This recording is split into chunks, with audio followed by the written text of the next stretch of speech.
Ladies and gentlemen, welcome to episode number 22 of the Red Plates podcast. Guest Benjamin Langley. How are you doing, Ben? I'm good. Thanks for having me on here. It's a pleasure. Of course, man. Yeah, we wanted to have you on for a while, and with nationals approaching, and you're going to be doing this meet, and it's going to be a big one for you. We all Mhm. think it's going to be a good talk and a good nationals. So, but for everyone who doesn't know about Ben, I just wanted to do a quick little intro for him because Ben has been in the sport for a while now. Ben, what year was your first meet? Oh God, put me on the spot here. 2014, I believe, was my first meet. So 11 years now. Geez. Wow. Okay. And during that time, you've accomplished lots. You've competed internationally four times. You've become the Canadian national champion twice in 2019 and 2020. And then you appeared at Worlds in Sweden in 2019, right? Yep. Yeah, that's correct. And that was all at 74. And now you are here at the 83 kilo class, ready to try and take over. Trying to, yeah.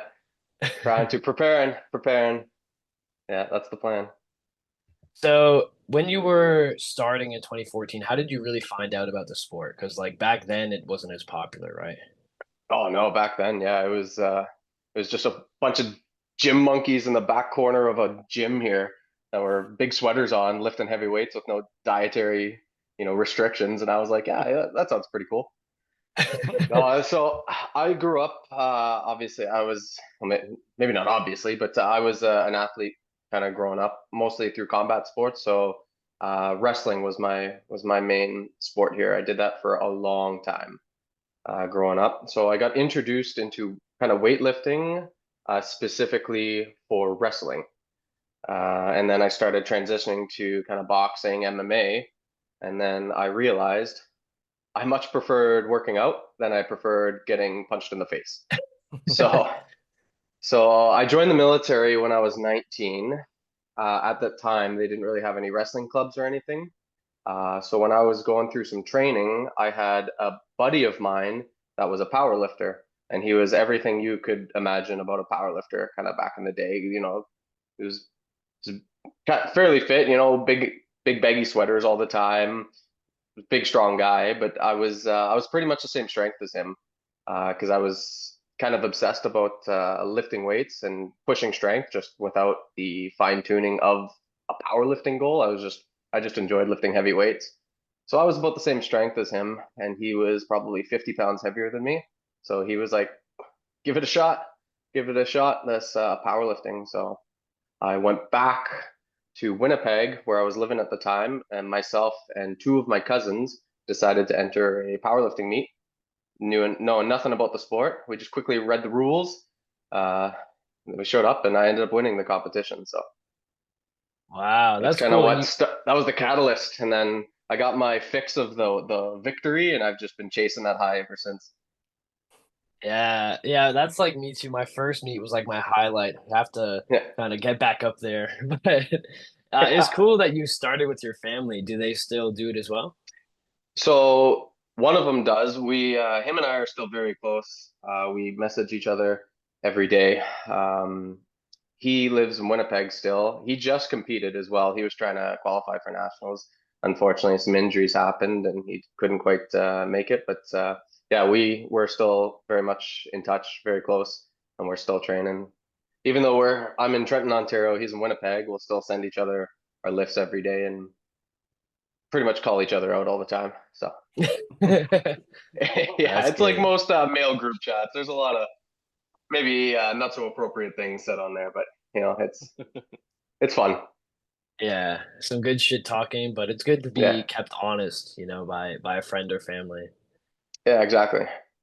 And so quickly, just to go back on your past, when you were doing fighting sports, you started strength training because was it because you were a lot smaller and you needed to put on more size, or was it just to build up the strength in general? Yeah. So growing up, I was very small. I think I wrestled in grade 8 at like 85 pounds. And Wow. I'm also an amateur magician. So growing up, I was like, what's going to get girls? Magic tricks or muscle? And Both. so I did both. Yeah, But because When we were over the other day, you even did a magic trick for us. He's Yeah. really good, ladies and gentlemen. Do you have a booking link? Can people book you as their magician? Yeah, it's on my OnlyFans. No, He's a no, yeah, special no, kind you of got, magician.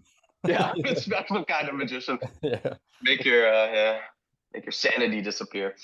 Um, yeah, so I started to get into strength and lifting because I wanted to put on size, so I wasn't such a pipsqueak. And then I realized that doing deadlifts, doing squats, bench press, actually a lot of incline bench press, rowing had so much carryover to wrestling. And then when I was in probably grade 10, 11, when I really started hitting the weights hard, I was pretty much dominant at the time in Manitoba for wrestling. There's only one other guy really that could beat me. That's that son of a gun.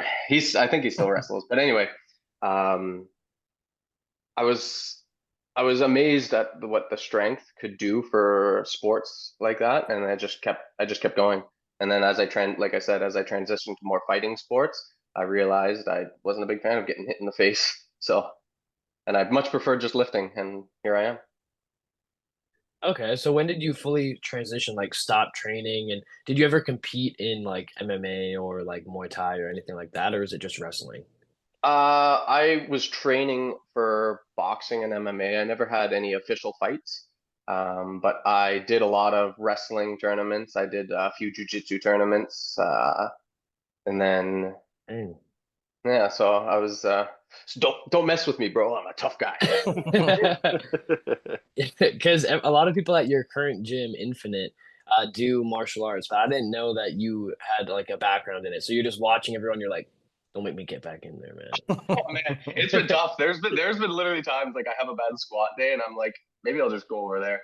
But then I'm reminded that I'm a 31-year-old power lifter, and sometimes my knees crack when I get out of bed. I probably shouldn't get back into power or wrestling. Yeah, or jujitsu. It's like very dangerous on the joints, especially if you're not used to being put in there in those positions Bro, anymore. I could barely touch my toes now most days, let alone if somebody puts me in an arm bar. Yeah, just I immediate tap. tap out immediately. So Luke Yeah. and I did a one jujitsu session with our friend Matt, like Matt as well. Yeah, And we were doing this drill where like it was basically we were just practicing getting choked out again and again and again. And me and Luke were yeah, paired up. So he was going, so you go under your chin, and I was basically like sticking my jaw out to try to block him from choking me. But obviously that's yeah, not the correct technique. So again and again, I was just getting my jaw smashed. And by the end of the session, I literally had lockjaw to where like yeah. I went home and I couldn't even open my mouth to eat. I was like, okay, this is not good. Oh, it's brutal, man. Yeah. Yeah, I couldn't find his neck and he was just like jamming his chin into it, breaking his own jaw. It was like, dang, man. Yeah, yeah, exactly. But yeah, it is pretty crazy. Like powerlifting, you're definitely powerful. Like when me and Kyle went for the jujitsu classes, when we were like just sparring with people or drilling, they'd be like, "Oh wow, you're very strong." But also in jujitsu terms, it's like you're shit and like you just have power. Yeah, exactly.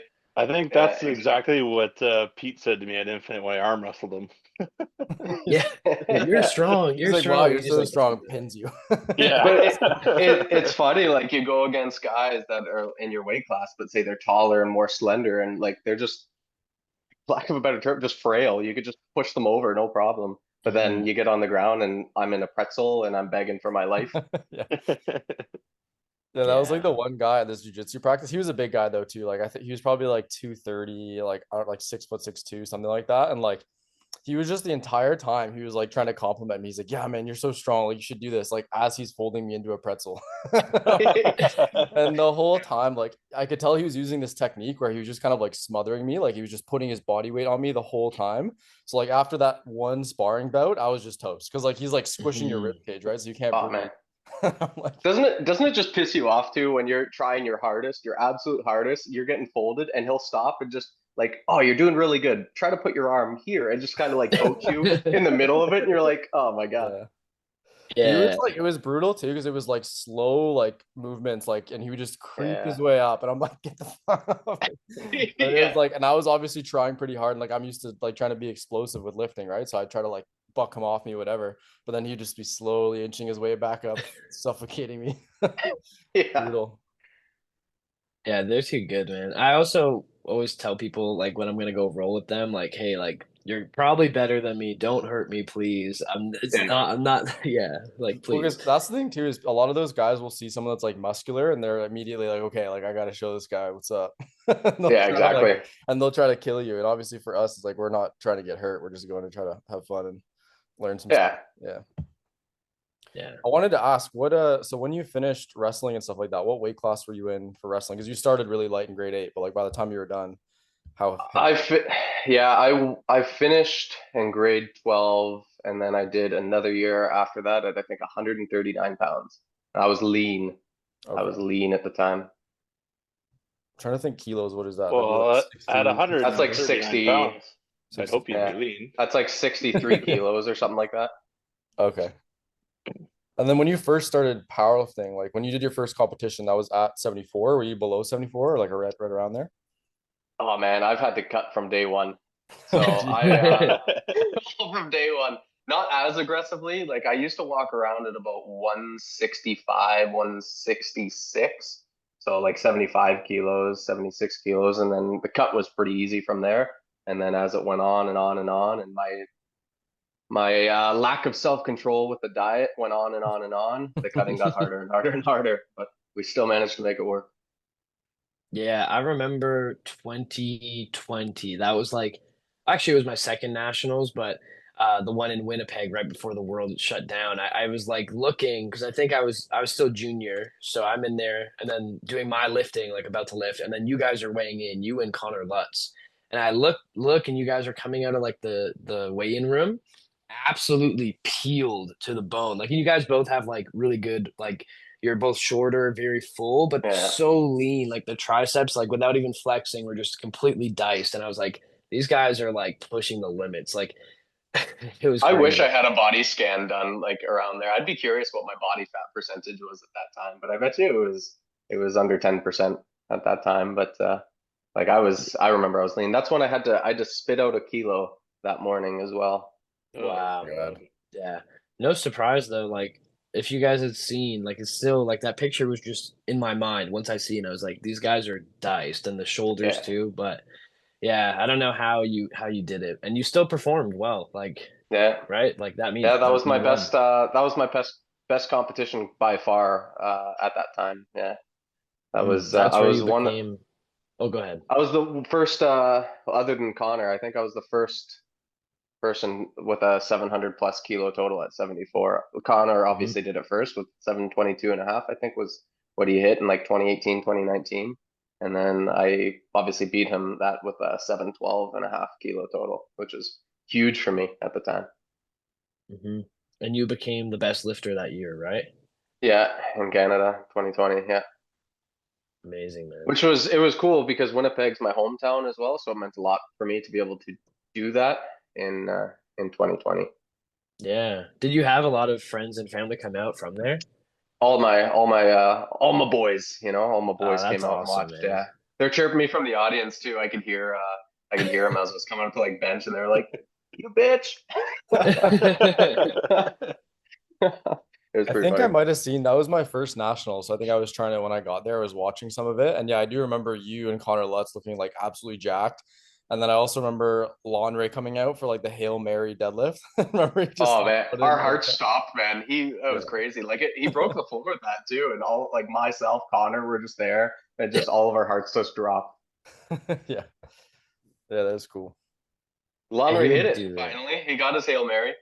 Yep. Yeah. Finally I got think this so. year. That was what, 4 years of trying, and he got Yeah, and he it. got it.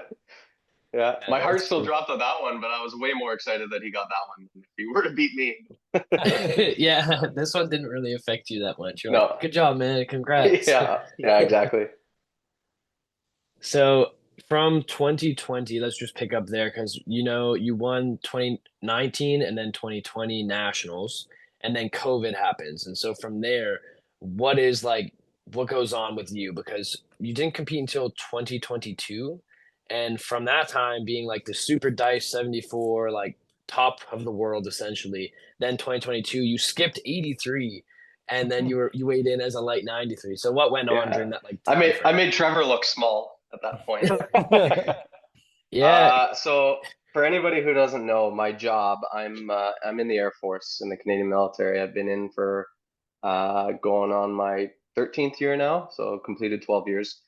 I'm a flyer, so I'm a loadmaster on the C-17, really big plane. I'm a nerd, so I do all the calculations. I'll do all the weight and balancing on the plane, and I fly with the plane. So my job requires me to be gone about a third of the year every year, and that's been since 2017. So it's a lot of traveling, a lot. And what it looks like, it's about a week gone, a week back, a week gone, maybe 2 weeks back, another week gone. So I'm always kind of doing this yo-yo. So I'm always chasing other gyms in other parts of the world. And my diet was hard enough to do when I was at home, let alone when I really started flying. And then I also love beer. So you go to Germany and that's all you want to drink is beer. But then when COVID happened in 2020, the world shut down. I did not. We saw some crazy stuff going on. As you can imagine, some countries, a lot of people are dying. They need humanitarian relief, and it's my crews, my squadron that's bringing a lot of that humanitarian relief. So for me, what that looked like is I would fly, I would go somewhere, we'd show up, we would be under mandate to say you cannot leave your hotel room because the world shut down. We're not allowed to leave our hotel rooms. We do our mission, we come back, and then they'd say, all right, now you have to isolate at home for 2 weeks. And if you're caught outside for any reason, then theoretically I could be charged. So I had to isolate at home, and then it was a 14-day isolation. But operationally, they can call me on day 7, day 8 and be like, Ben, we need you again operationally. So we would do that. So I spent about a year and a half under lockdown, like straight isolation, just flying, being locked in a hotel room, coming back home, being locked at home. I did about a year and a half of that where I felt like a criminal if I walked outside to go to the park, get some fresh air. But I got really good at Call of Duty, so that was that was a plus. I got really good at Call of Duty. I love Warzone. So it reminded me of high school when you log on and everybody's there. But so I spent a year and a half about that, and then some crazy stuff happened, like the Afghanistan evacuation happened, and it was myself and one of my good buddies here, and obviously a couple of my good buddies we were the ones that were in Kabul at the time doing all the evacuations. And it was pretty intensive stuff. And then you come back, you isolate. So my training during the time was none. I probably didn't step foot into a gym for probably 2 years. I never touched a weight. I Wow. didn't log a single calorie. And then and then eventually, so my coach Alfred, who just started performance training, I just unghosted him, and I was like, "Hey, remember me? We're ready to pick up where we left off." And he was like, "Okay, what's your weight?" And I was like 96 kilos. Wow, that's I crazy. don't think it was that heavy, but I think 205 was in pounds is what I was my heaviest. So whatever that was in kilos, but it was hefty. So the diet started from there, and we really tried to bring that down. Then I obviously competed as a quote unquote light 93, even though I've been dieting for months at that point to get to quote unquote a light 93. And now my plan was to cut down to 74 again. And I probably held on to most of 2023 as a comeback 74. And it was actually you, Luke, that we talked on Instagram where I told you that I was going to go back down to 74, and you're like, bro, why? You're just wasting gains at this point. Yeah. And I talked to my wife Nicola, which I'm sure we can talk about here in a few moments. But I talked to my wife Nicola about it, and she was like, "Yeah, why go back to 74? You could barely make weight the first 10 times you went there. Imagine now, you still got another 30 pounds to go." And I was like, maybe 83 ain't so bad. Yeah, because I remember me and Kyle had seen you at Bob, like Band of Barbells one time, like probably around that time frame, and you were massive. But you Oh, I actually was big. You looked good though. That's like what me and Kyle were saying right before the call. Is like it wasn't like you were like extremely fat because like the listeners are hearing you took 2 years off, never stepped in the gym, never logged anything, beer and Call of Duty. You still looked really good. I don't know what point that was that we've seen you, but you look big and strong.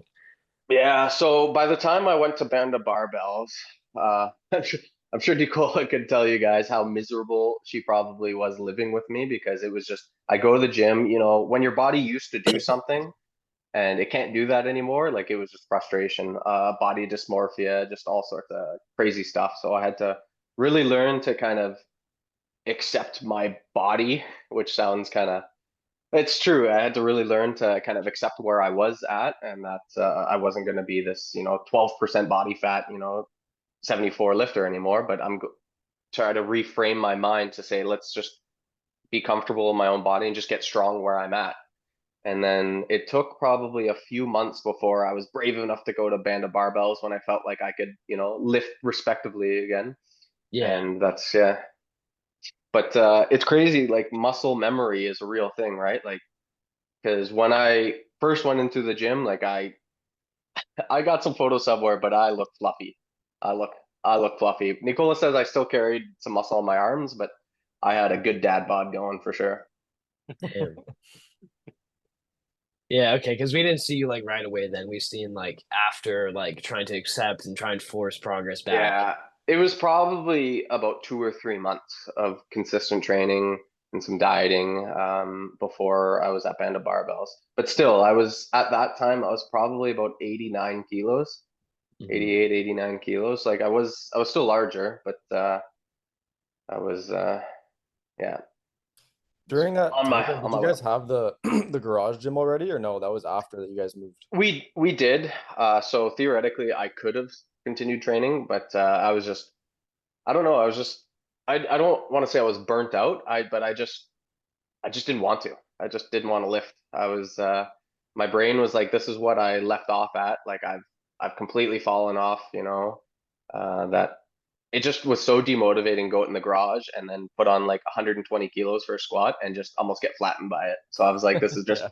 I'm done with this. And I was like, I'm gonna be a professional gamer at this point. Esports, FaZe Clan, sign me up. Did you And then actually think about stopping? uh probably not legitimately. Like I definitely had like a lot of yo-yo thoughts about that. More so if I went into the gym and I try to bench, I could barely bench 100 kilos. I was like, that's it, I'm done. But then a couple days goes by, and I'm just like, maybe, I'll start slow. I'll get back into it. I'll get back into it. And then just same thing happened. And then, yeah, I just stopped. Um, after about 2 years is when I really got back into it. And honestly, it was probably a good thing in a sense. Like looking back where I was at, like if COVID never happened, I'd probably still be a 74 athlete. Like I was steady I was never going to change. It was 74. Um, and so the good thing having that break was being able to learn a lot about myself, learn a lot about actual like proper nutrition, what my body can do at like where my body wants to be instead of trying to force something on it. So it was a long learning curve, but it was pretty good, I would say, in that sense. Yeah. Yeah, it's like a blessing in disguise. You at 74 it's hard, especially when you looked how you did when you made weight, you still performed. Like, why would you go up? You're the best lifter in Canada. So, yeah, and you don't know what would have happened if you stayed. Like maybe injuries would have piled up and stuff, being so light and so jacked. Honestly, the injuries were starting to pile up. I had pretty much tendonitis in both knees at that time. Like I was struggling. I was struggling hard. I was having some back issues, a herniated disc, and just also I was just a mess. And then it took a Wow. while before I really started get my shit together and start prioritizing mobility and by prioritize I mean do it eventually. Well, I remember like when we first met Ben in 20, I think right when you were coming back, like 2022, I would come out to work out with you guys in Belleville and you would take like an hour just to get under the bar from Oh, it door was and brutal. stretching and moving. Oh man, it was brutal. I had my routine and it literally took probably 45 minutes to an hour of from when I walked into the gym by before I was ready to squat the bar. Yeah, I remember I'd be like almost done my squats, and I don't move that fast, and you would be just Yeah, getting on the bar. yeah, just starting now. Those were all like your rehab stuff that you were doing then? Like try and make sure your Yeah, knees felt good. yeah. I was doing a lot of rehab stuff, kind of a lot of clamshells, a lot of like knee extensions, lot, just trying to make my body feel good to go into a squat. And then as I started actually doing the right things, mobility, stretching, which everybody's been telling me I should start stretching, so I started, and it's worked really well that now I can go in. And, my priming to get into a squat literally looks like maybe a couple body weight squats, maybe a couple monster walks, and I'm ready to go now. And I feel great. Like I'm not really having any issues as well. But at the time, I was really focused on band-aid solutions instead of actually fixing what was the root cause to a lot of this stuff. So I saw a few specialists. They pointed me in the right directions, and just kind of here I am. Yeah, that's good. You kind of like are reborn now in the 83 class because you're not dealing with all those crazy injuries anymore.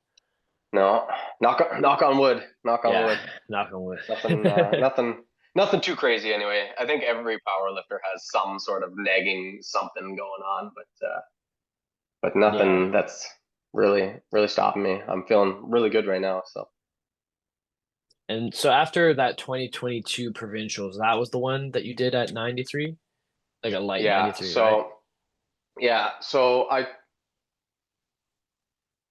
it was kind of my coach, Alfred. Him and I had this talk that was like, I was probably around 88 kilos or so.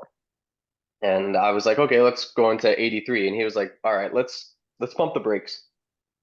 You've you were coming from, let's say 94, 95 kilos. You've dieted down slowly. We've made good progress. There's no sense on just doing an aggressive cut here just to get to 83. Okay, and for what, right? Provincials doesn't matter for anything. So it was all personal pride at that point. He said, let's do this smart. Let's just have a good meet. It's been a few years since I've competed. Go out, kind of brush the rust off here a little bit on myself, and just weigh whatever I weigh. Just continue doing what I've been doing, and then just weigh whatever I weighed. And I think I ended up weighing 85, 86 kilos at that time. So we Yeah. dieted down. We were still on our cut, coming down very slowly. Okay. And then from there, you knew I'm going 83. 74 was out of the picture. Exactly. By then I was like 83, and at the time, obviously Calf was on top, and then it was, I think, at that meet, it was you, Kyle, and Adam that hit some pretty big totals. As I can't remember if you were. I think you were in 83. Yeah, you were in 83 at that time, Kyle. Yeah. And then it was you and Adam that hit some really crazy totals at the time, and I was like, I think I might be in somewhat striking distance here. I think you guys totaled like 780 or 790. Like it was, I can't remember the total, but there were big totals, and I think my total at the time was like 750. And I knew, it was a fairly conservative. It was kind of an RPE 8-9 meet for me that I felt like I might be kind of an underdog going into nationals, but I think that's in striking distance for me. So that's what really solidified 83, is that there might be a potential for me to come in and really do some damage. Yeah, I Yeah. remember that was a really good meet for me. Like I remember I went 9 for 9, which was rare for me. and I, Yeah. and I hit a PR total. And this was like my first provincials, I think, as an open lifter. And then Mhm. Adam lifted in the afternoon, and then he actually out totaled me as a junior. Yeah. Obviously, Adam's super strong, but yeah, he beat me by I think like 5 kilos or something like that. So then going Mhm. into nationals, that year was stacked at 83, man. Holy cow. There was like Oh, 5 or 6 of us that were all in like the upper 700s. No one had cracked 800 yet, but yeah. that meet was that nationals. Even though it's funny, I've told quite a few people this. It was technically my worst nationals. Like I've never not podiumed at a nationals, and so in that sense, it was my worst nationals. But that was probably one of the most fun meets I've ever had. Like I love competition. I live for the competition, and seeing you know all of us being these like upper 700 plus total, and just like it just being this crazy weight class. I was just It was great. I loved every moment of that.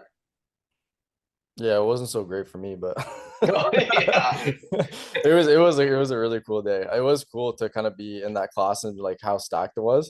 It's also cool, like even now, like the most recent nationals, I feel like every class is like getting so stacked now. But I remember at the time, Yeah. being like, holy crap, like this is at the Canadian level, like there was like a handful of us that like could potentially total 800. And like if you looked at world Yeah. previous year, like those were the totals that were winning worlds. Like I think it was like 802.5 or something like that the Yeah. this year. So now is a completely different story. Like the landscape Oh, it's totally crazy. changes. What Like, a year or two can do, right? yeah, yep. You kind of broke your back right before that meet, didn't you, Ben, or Yeah, something? I did. Yeah, which was brutal.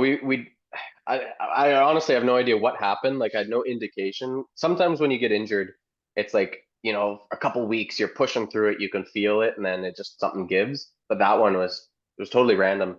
My coach and I think we did everything right. We were hitting some good totals.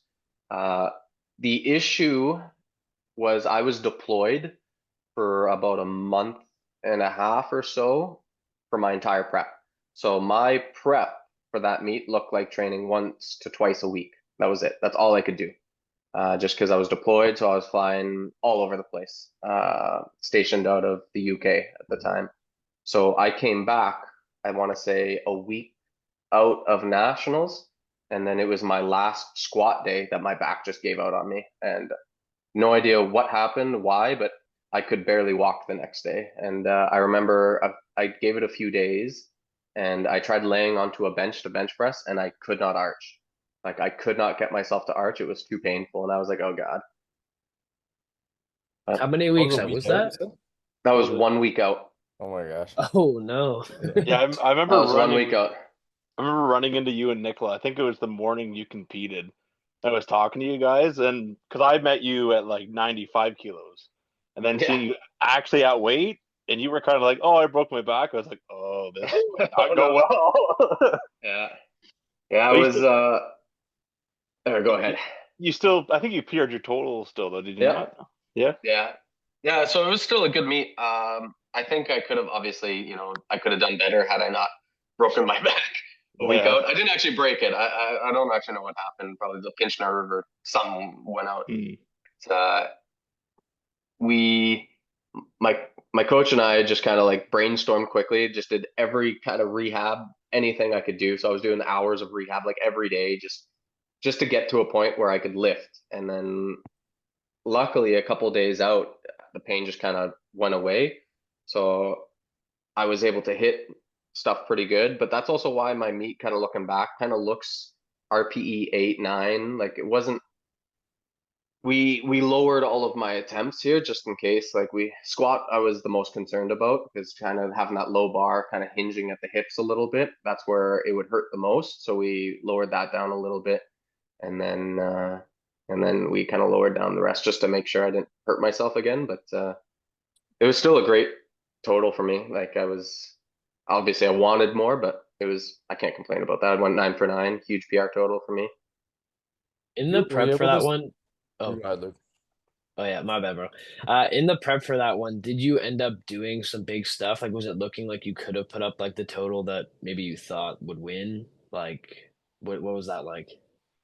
I never discounted myself. Like I never wrote myself off. I knew it would have to be a good day, like a really good day, if I wanted to win. Because we were all expecting an 800 kilo total was going to win that year, and we weren't far off. I think 795 or 797, because Nick and Adam tied. I want to say on that one. Yeah. So we could be in striking distance at the time. I squatted 300 in training. Like I knew I could squat around 300.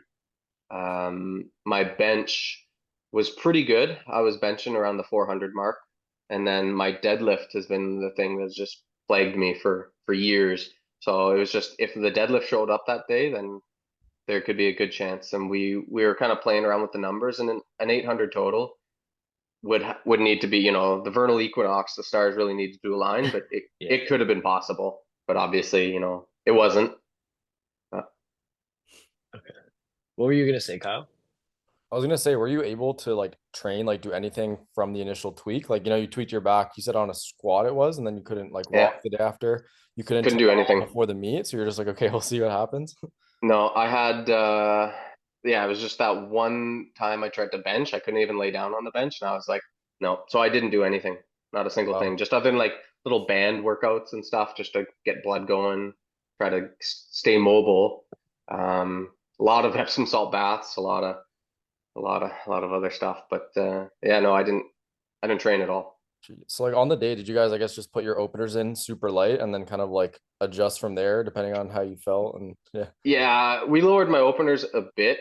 Alfred has always done a really good job at grounding me when we go into a meet, where I'm like, Icarus fly so close to the sun, and I'm like, this is what I want to open with, and he was like, whoa, whoa, like, let's just lower the openers. The openers don't matter, Ben. What matters is, your third attempt, so whatever you push. So we'll lower the opener just a bit, and we'll see what happens from there. And it was a good call because like it looked good, but I could feel it a bit in my back. Like I wasn't concerned I was going to hurt myself, but like it just, I thought lowering the openers and kind of being a little conservative on it was a good call because who knows, maybe pushing the squat to see if what I could have gone that day may have re-injured it, and then I couldn't deadlift. So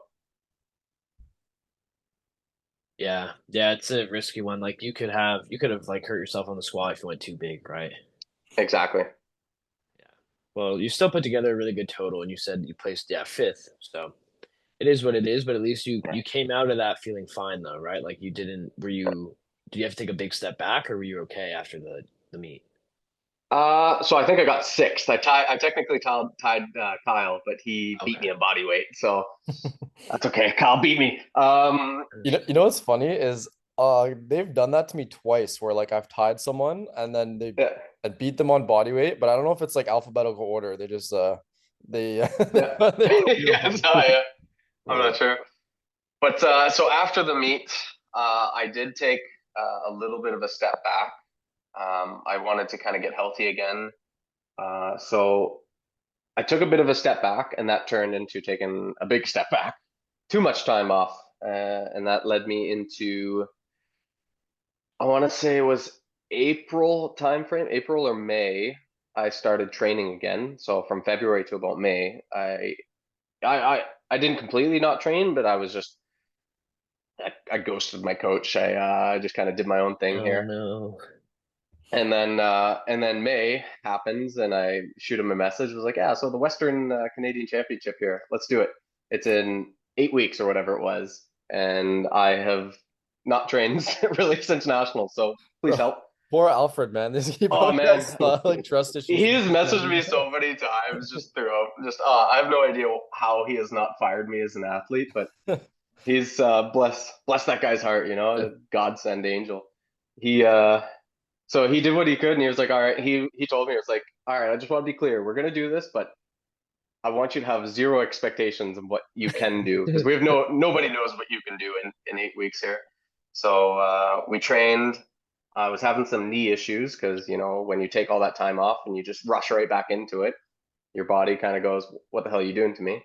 So we had some pretty nasty knee issues all throughout that training. Went into Westerns. I ended up winning Westerns, but it was kind of the one of the worst totals I've put up in a while.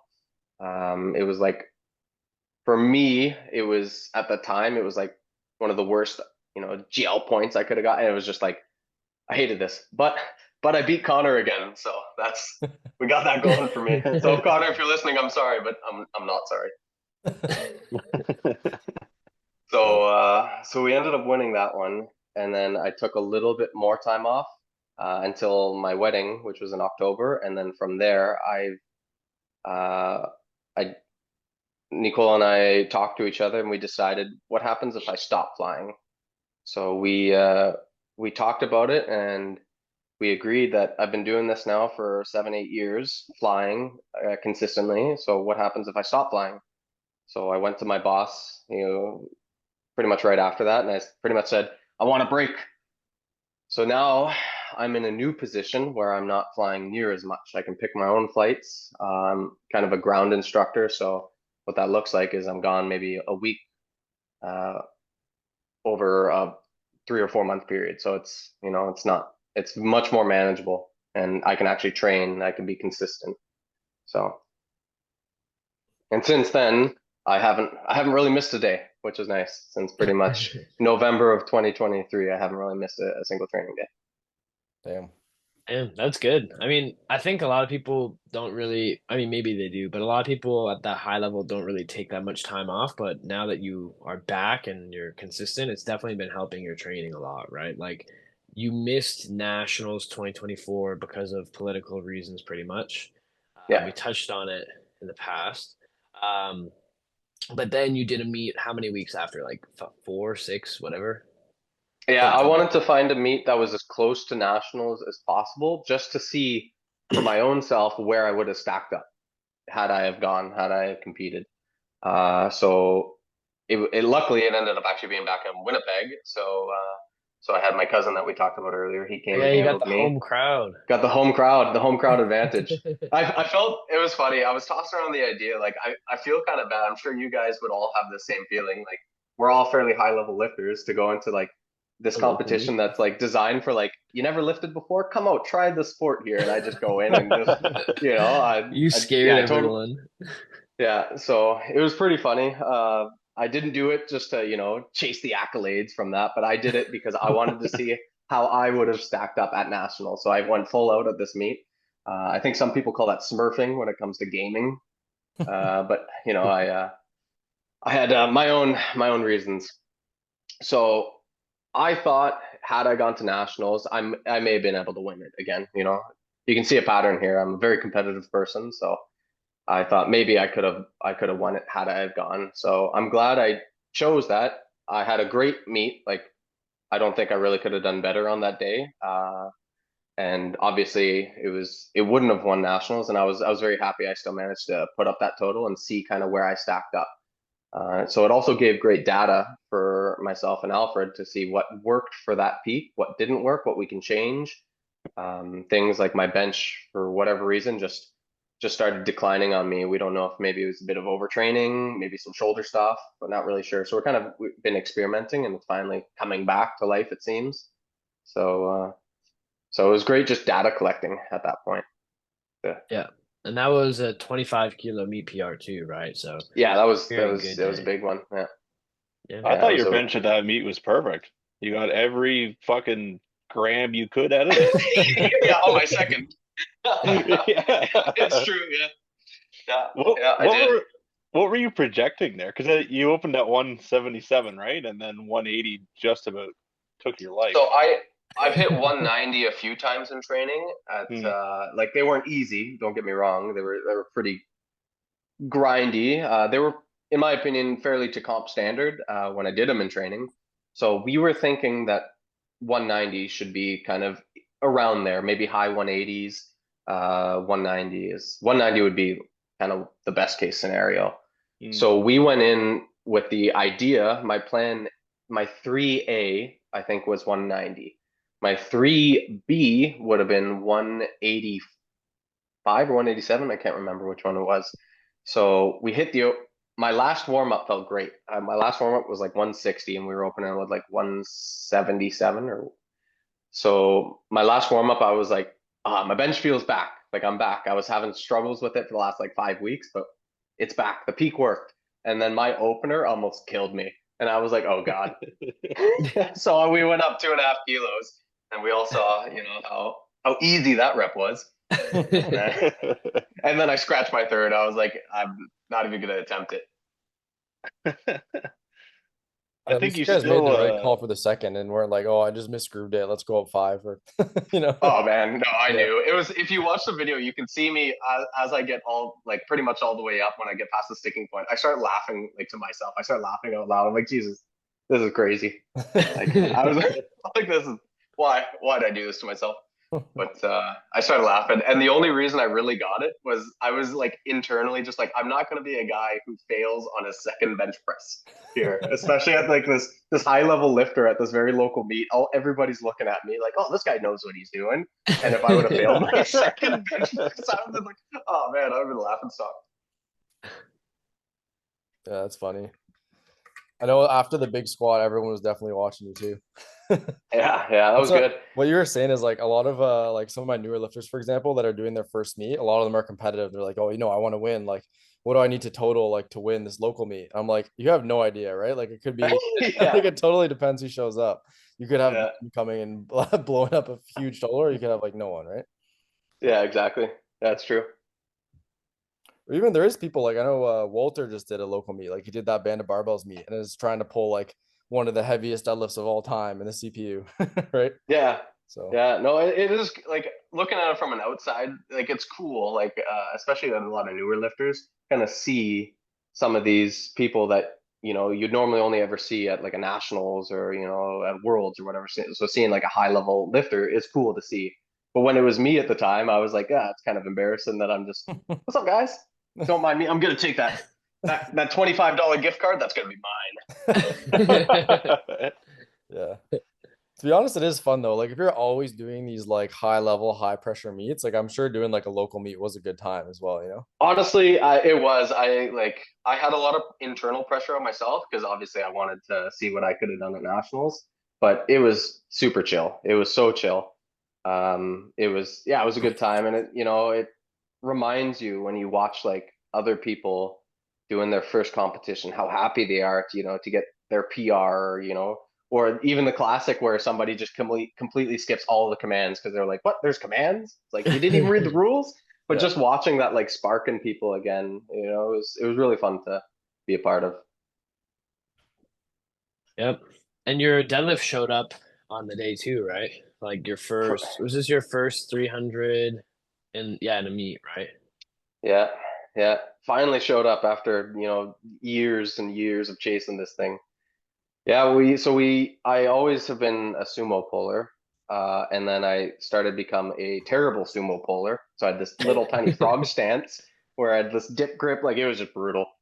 And then we just, I think Trevor, insulted me enough that I switched to conventional. So I switched to conventional, and I think it works a lot better for my body anyway. And it's just been progressing steadily ever since. So yeah, I pulled 302 at that competition, and I had to go 302 to at least tie my squat because I didn't want to be Mhm. somebody who can out squat my deadlift. So just Damn. I had to hit at least 302. I feel attacked right now. What about you? Yeah. Yeah, we're not happy about that, man.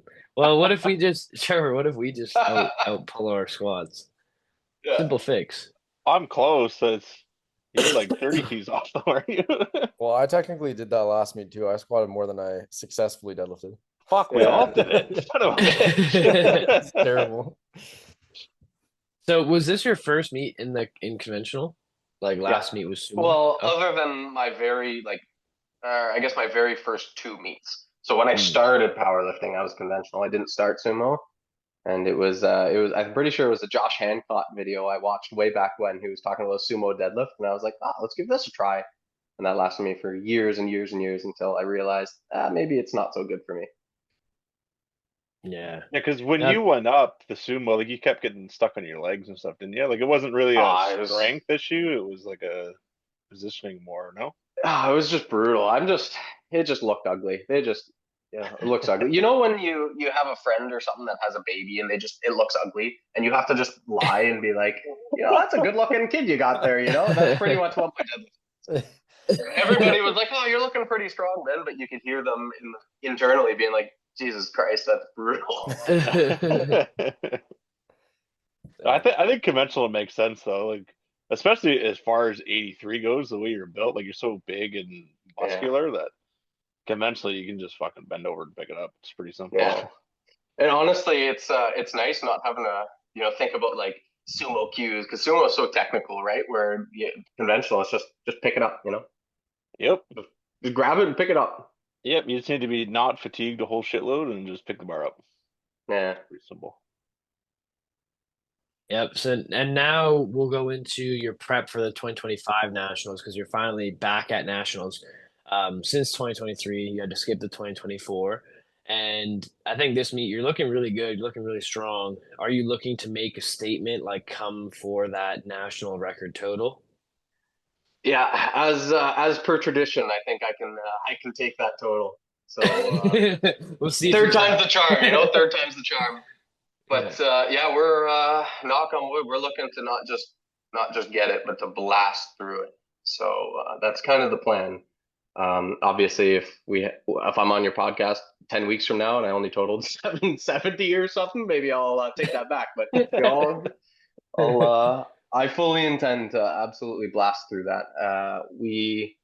I've hit some pretty good numbers in the gym that are already kind of surpassed that total by quite a bit. That if I can just put them on a platform, gain my strength up a little bit, we should be easily over the 800 kilo total. And by easily, I mean it'll be difficult, but But it should be there. But it should be there. Yeah. And obviously anything could happen, right? You get carried away, you get one bad depth call, you get, something happens, I might break my back a week out, but hopefully not. Yeah, hopefully not. That would be shitty. Yeah. It's 800.5. Yeah. Calf's 800.5 is still the leader on that. Was that from early 2024 or that was late he did that in, I want to say, his North Americans. Yeah. Was that early 2020? 2023. 2023, I think, right? Late 2023. 2023. Yeah. Wow. Yeah. And that's funny too, because we were talking earlier about how at 2023 nationals, we thought like, a few people could maybe do it. And till this day, it's only been him. Like half has been, and 2023, he did it in. So it's been a while. Yeah. So yeah, the 83s need to step their game up. And Ben's going to make sure of it, apparently. Yeah, I'll take the charge here, boys. I'll take the charge. Yeah, you just need to go 320, 200 to 320, and everyone's dead, right? Yeah, exactly. That'll work. Yeah, that'll work. That'll work. Yeah, hopefully I don't get pinned on my second bench, but I think because you are so well-rounded too, like it doesn't. I don't think you sound crazy at all. Like if you just could put 9 lifts together, what you're capable, it's gonna be something big. Yeah, that's the plan. But really, the only thing that truly matters is the squat off between Luke and I. That's kind of everybody is going to be watching. I knew it. I knew you were going to bring that up. It's going to be fun. Yeah, exactly. It'll be good. So, guys, for anyone listening, I hit the record that we talked about, and then 6 or 4 weeks or whatever it is later, Ben breaks it by 2.5 kilos at his local meet. So yeah, we'll have to see what goes down at Nats, but it'll be good. It's good. Like you're training, you've squatted 300 plus like a good amount of times. It's gonna be a fun one, but I do like that, there's lots of people pushing those records super far, so it's gonna be good.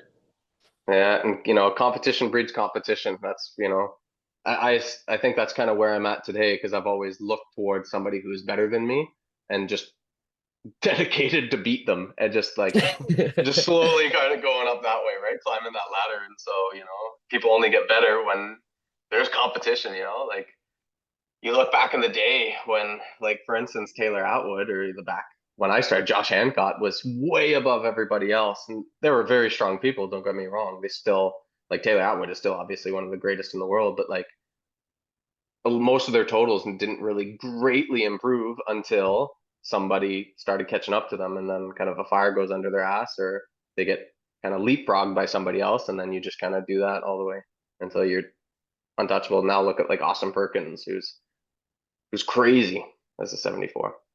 Mm-hmm. Yeah, and he was chasing Taylor whatever like 3 years ago, and then now he's hit totals that are besting Taylor's and even the 83s, some of them, right? So yeah, these juniors, man, they frighten me. I close my eyes and I just see an 83 junior. Totally 9, yeah. Yeah, it just takes one person, I feel like even so if at this nationals, if you're able to do like if you're projecting 805, 815, like you could definitely hit that. And then I think what's going to happen is you're going to start to see more people are like, okay, like we'll start to finally push into the 800s. So I feel like there is a handful of people that are capable. Yeah. It's easier said than done putting it together on the day, right? Yeah.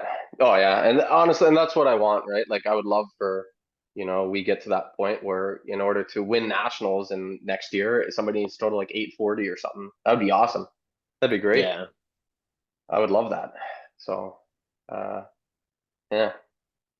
Yeah, those things just need to be like normalized. Like I think for a while the 83s were on fire, then a few people left, and no one has really broken past. But we need to normalize 800 kilo plus totals and 700 exactly plus squats, and yeah. It's Yeah, just a normal normalize the day. big lifts. Yeah. Yeah. Even like throughout the weight classes, like I think it helps motivate people. Like I know, like so Walter, for example, just hitting like 908. I'm like, okay, like I can't be so far behind Walter. And same with me. It's like I gotta catch Kwaku. Now, if you guys come and are totaling 840, I can't be totaling 840 at 93. Yeah. So Yeah. all the weight classes push each other too, right? Yeah. No, exactly. So it's cool, like, yeah, I feel so old now. Back in my day, like it's crazy. Just even like 5 years ago, what a winning total at like 93 was, or 105 or whatever. Now you get like guys at 74, that are pretty much hitting those totals or hitting some of those lifts, and it's like it's crazy. It's crazy to see Yeah. how far, especially Canada, has come when it comes to the sport of powerlifting. Yeah, Canada's rising up, and I think it's just going to keep getting better and better because, anyone who lost at 2024 Nats or 2023 is like, okay, I need to climb back up and beat them. Like, for example, like, you're like, Yeah. oh, damn, like, I thought I was going to be on that podium. I came fifth or sixth. Like, damn, Yeah. okay. Now that Yeah. fire is lit. So it's going to be good. Like, 2025 and 2026 will be huge years in all of powerlifting, but definitely Canadian powerlifting too.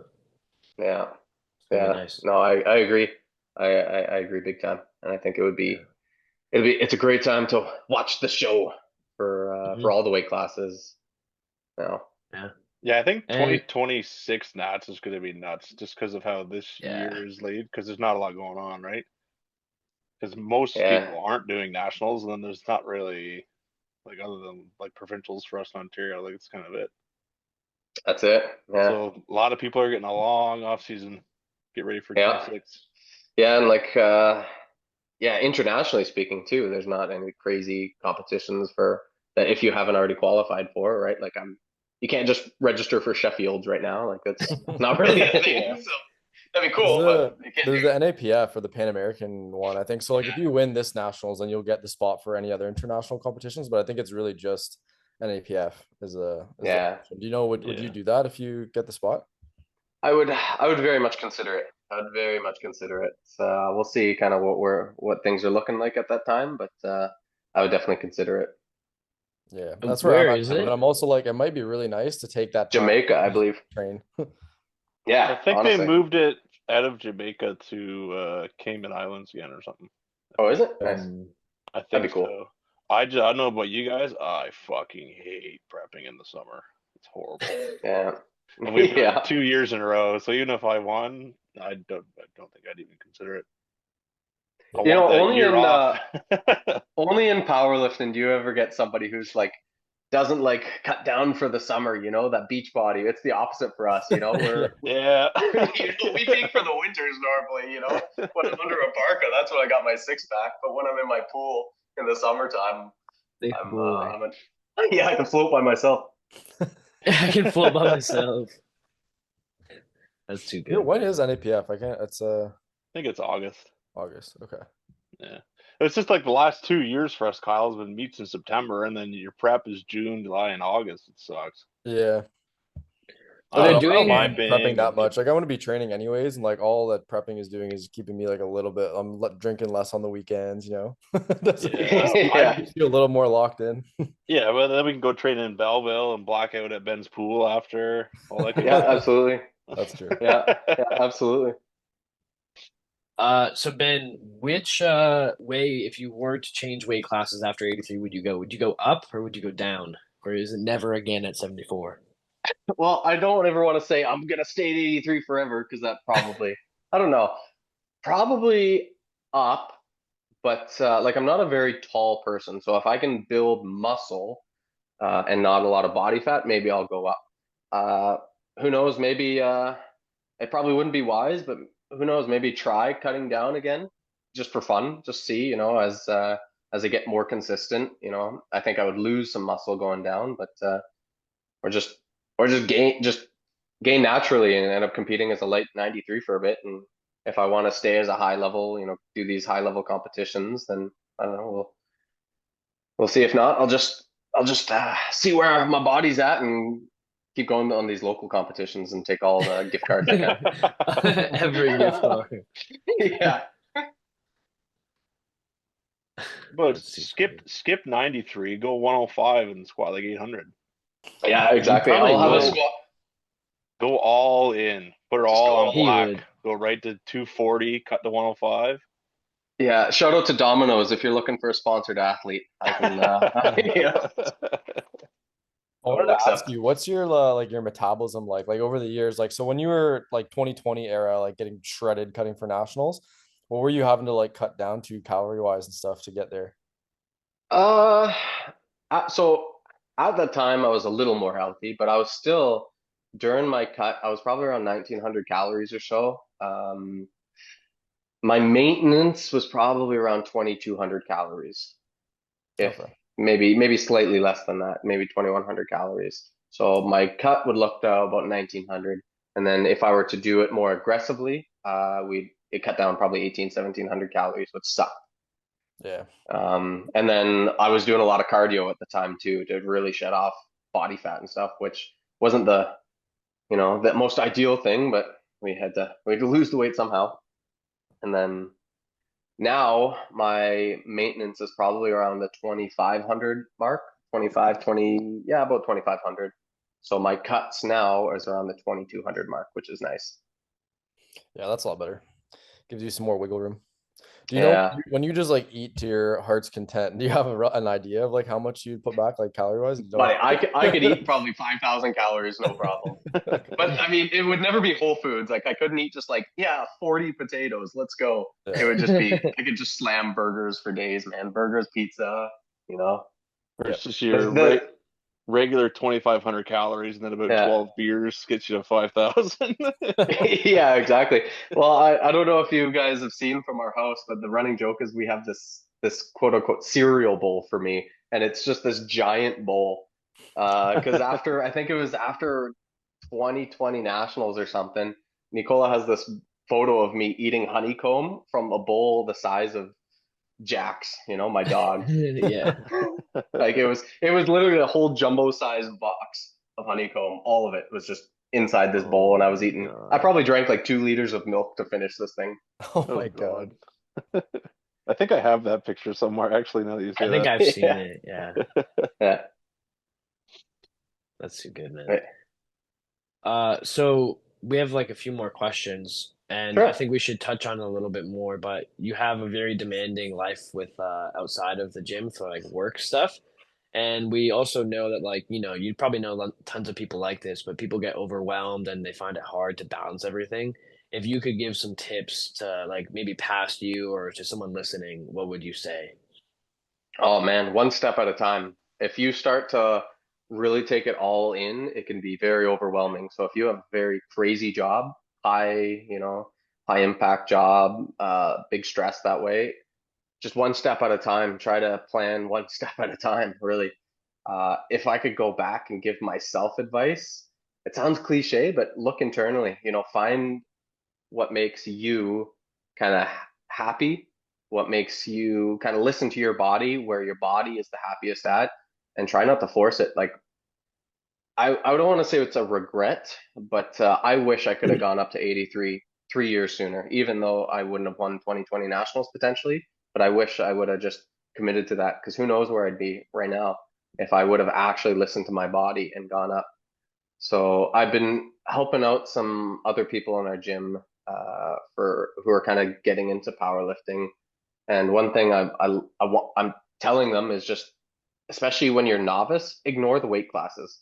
Don't don't Yeah. care. Just find out where your body naturally wants to be at and just get strong. Enjoy it. When you spend so much time in a cut, it could really negatively, in fact, impact your mental health, your physical health. Like it's just injuries happen, and just you're always chasing this self-image that may never happen. Um, and then honestly, yeah, for the job, just one step at a time. Find when if working out or powerlifting is what you want to do and you have a crazy job, what worked for me is going in the mornings. I found at the end of my days, I was just exhausted that I would end up skipping the gym. But if I just got up at 4 in the morning one day and just it sucked, I would put my alarm on the other side of the room, so I had to actually get out of bed to turn off my alarm. But then I right beside my alarm was my pre-workout, so I just be like, oh, fuck it, I'm up, drink my pre-workout and just go to the gym, So, and that helped. That helped a lot for like busy schedules. Just doing it in the morning when you have kind of the most energy, and then I just kind of limp through the day, and then just did that over again. That's a smart setup. Like I know people like to put the alarm clock on the other side of the room, but then to also have like your pre-workout there too. So you're like, Oh, just go. that's That's that was the strat because if I ran into the slightest of inconvenience, it was back to back. So if I literally had my gym clothes folded right beside my pre-workout, so I'd hit my alarm. There's my pre-workout. I'd chug my pre-workout, put my gym clothes on, and then I just go to my truck and I'm gone. Like I had yeah, just nothing in my way, rush. Go. just nothing in Yeah. my way. And if I wanted to eat, I'd literally have something like in a Tupperware in the fridge that I just grab and it's ready. There you go. Yeah, that is definitely a better way to go about it because you definitely would run out of energy towards the end of the day, and then maybe you're just too tired, or like you're like, oh well, what if I just go sleep? I need sleep. But if you just get it Yeah, done, then yeah. yeah, If if you don't give yourself time to make an excuse, then you'll be fine. But I found if I just went through the day, I came up with 10,000 excuses why I didn't want to go that day. And Yeah, the pre-workout first thing in the morning is good too, because like you're not gonna drink your pre and then crawl back into bed. Like you're just like yeah, I itching know. yourself. Yeah, Yeah, exactly. It's like a yeah. self ultimatum. You're like, well, what now, Ben? You Yeah, just I already drank got the pre in me. I two gotta do scoops of something. Yeah, yeah. yeah, that's yeah, good. it's itching yourself in bed if you try and go back. Yeah, it's called active rest. Can you Well, imagine taking pre-workout on your rest days? Just like Yeah, exactly. you're Just that building that independent. tolerance. Yeah, I brutal. think one of the other questions we had that kind of ties into the same thing was like, after all these years, like you said, you're in year 11 now. You've kind of been there, done that, won nationals, been to worlds, best lifter at nationals. Like, what keeps you motivated to keep pushing forward in the sport? Well, I probably should talk about this because Nicole will probably kill me, but I obviously met my wife through the sport. We met at 2017 Nationals in Chicoutimi, where I like to joke that she came up to me and just like grabbed me, put her over her shoulders, and said, "You come with me, little man." But no, we met in the up room. It was a normal interaction, and one thing led to another, and now we're married. Um, I dragged her all the way out to Trenton, Ontario, but we're married. We're happily married. So I think she's just laughing downstairs. She probably heard that. But so what motivates me is her as well, right? So she's not only my life partner, she's my training partner. We go to the gym all the time together. Through the good times and the bad times, a good session would be a fun car ride home. But if I had a bad squat day or something, it's a very silent drive home, or just so. But we've been through all that together, and with her also being at a very high level, we're both motivated by each other to really keep going. So that has been a probably the only reason I've really kept progressing and why I keep wanting to progress. And also, I can't let her become stronger than me. So Which I think she did she last did. year, didn't she, for a Yeah, little she bit? did. She did. And then I got the crown back. Let's go, baby. But it's not by much. It's not by much. So We're talking about yeah. GL points, right? Like she got you on the Yeah, the GL GL points, and then points. Yeah. okay. Yeah. You So imagine we've if always Nick been went neck and neck. golden? Yeah. Oh yeah. Yeah. That'd be probably soon. But yeah, so GL points, she was we've always been fairly neck and neck. I've always just had her by a little bit, but then it was her centrals meet, I think, that beat me. And then I was injured. I wasn't really lifting a lot. And then I had so much fire to just like beat her again. And then now I got the crown.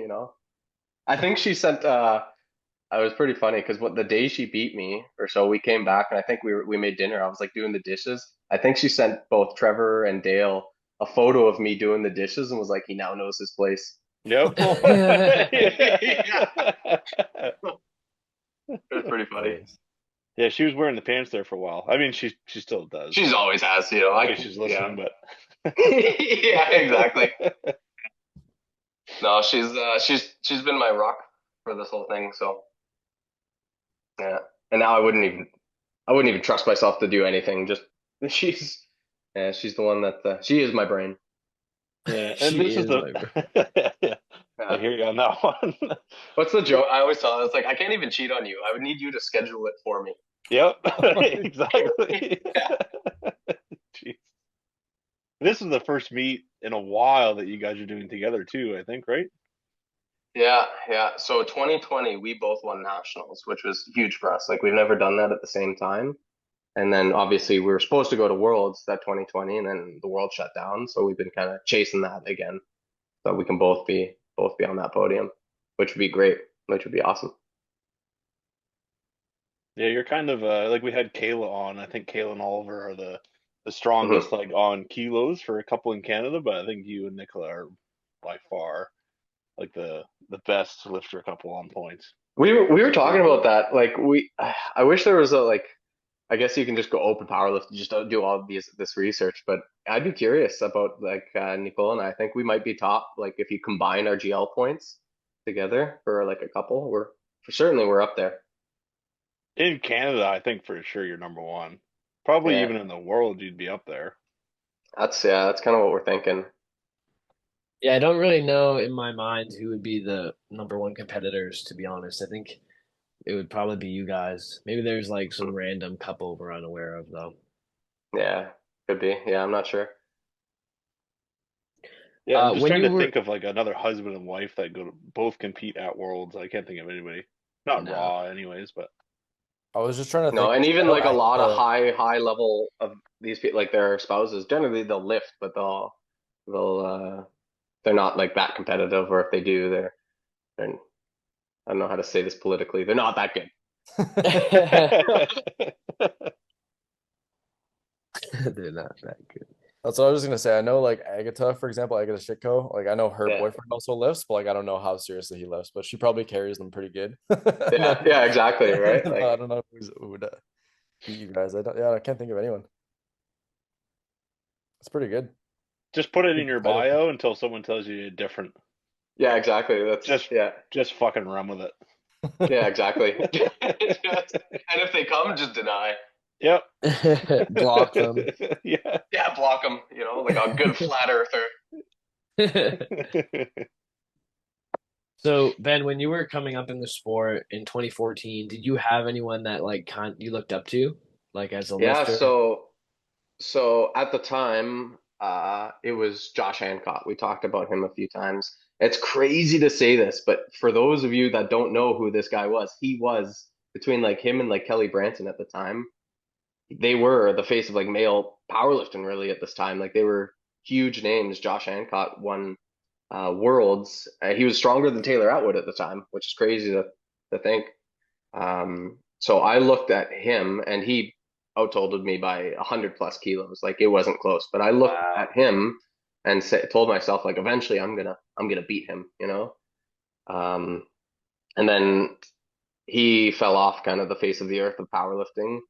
Uh, and then eventually I did end up out totaling what his best total ever was at 74. So I think him is I kind of I don't say like look up to him like my role model, but I looked up to him as in like I'm gonna beat him one day. What was his total that And won Worlds that year? Do you remember?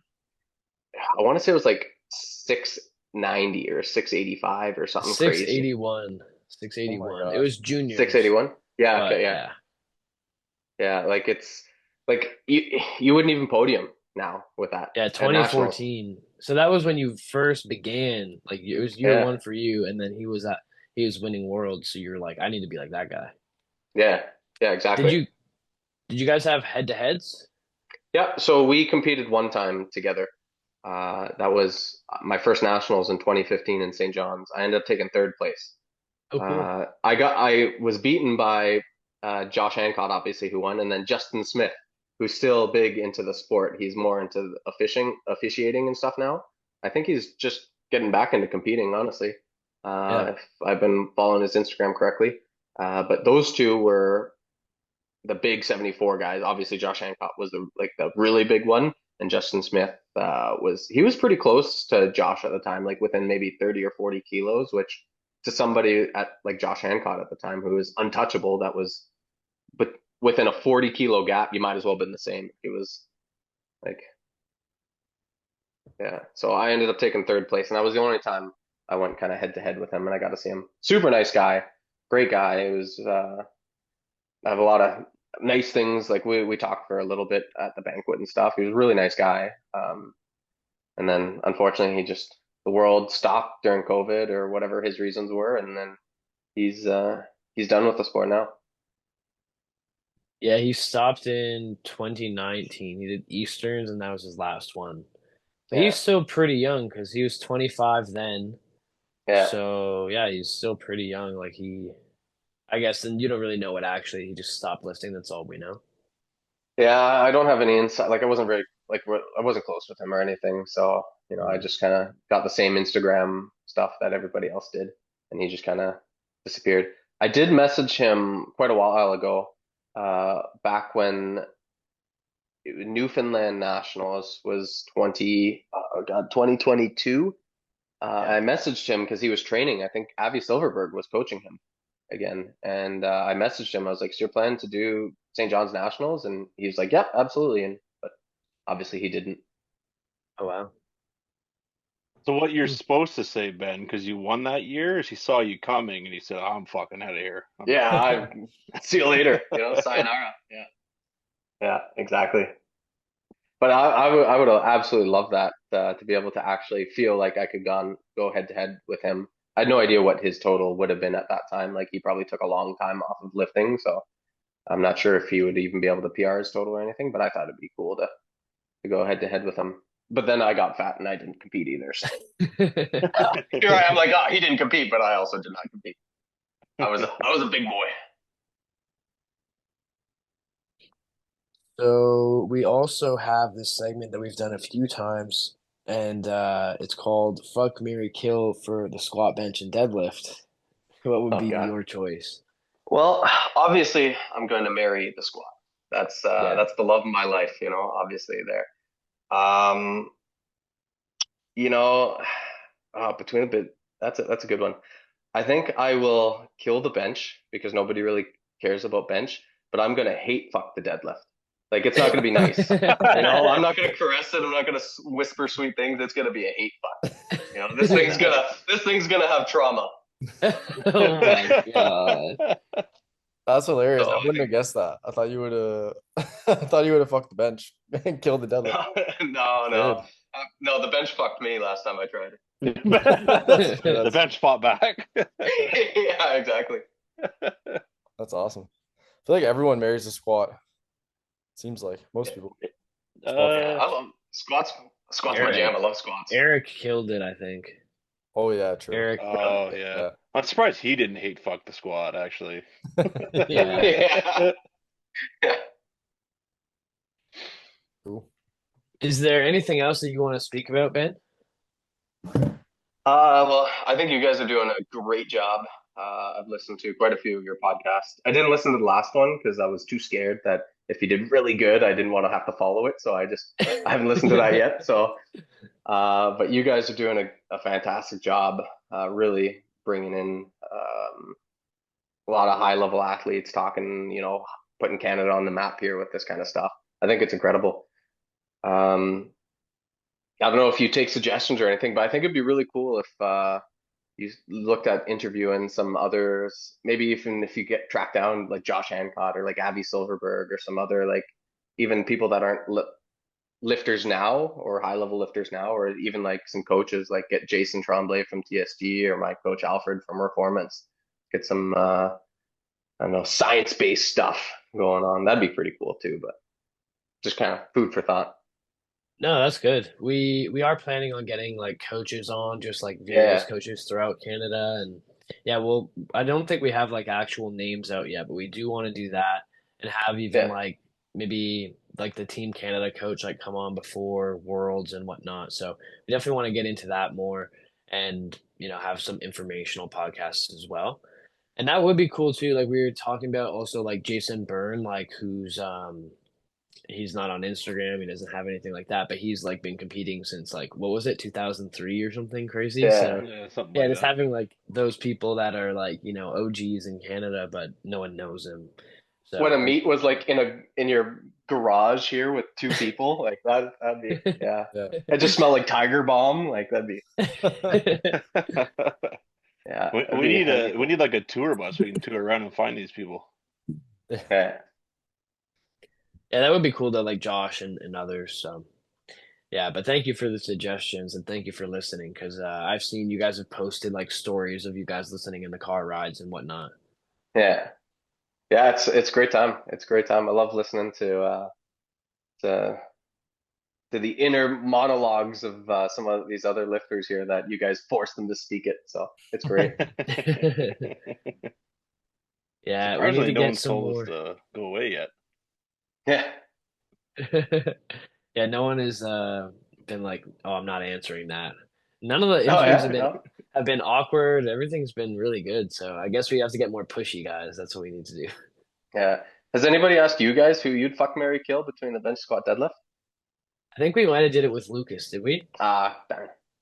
That was a Yeah, long I time think that ago. was he was the I first don't one. I think remember. we asked that for. I think we all did it. But if you have any other questions, we can answer them. Uh, I don't really have any questions. My next one was like, okay, Luke Birmingham, Trevor Greenwood, or Kyle Graham, fuck, marry, kill. Oh damn! Wait, we Not had to changing. answer that? I'd fuck you all. I mean, what? Oh wow!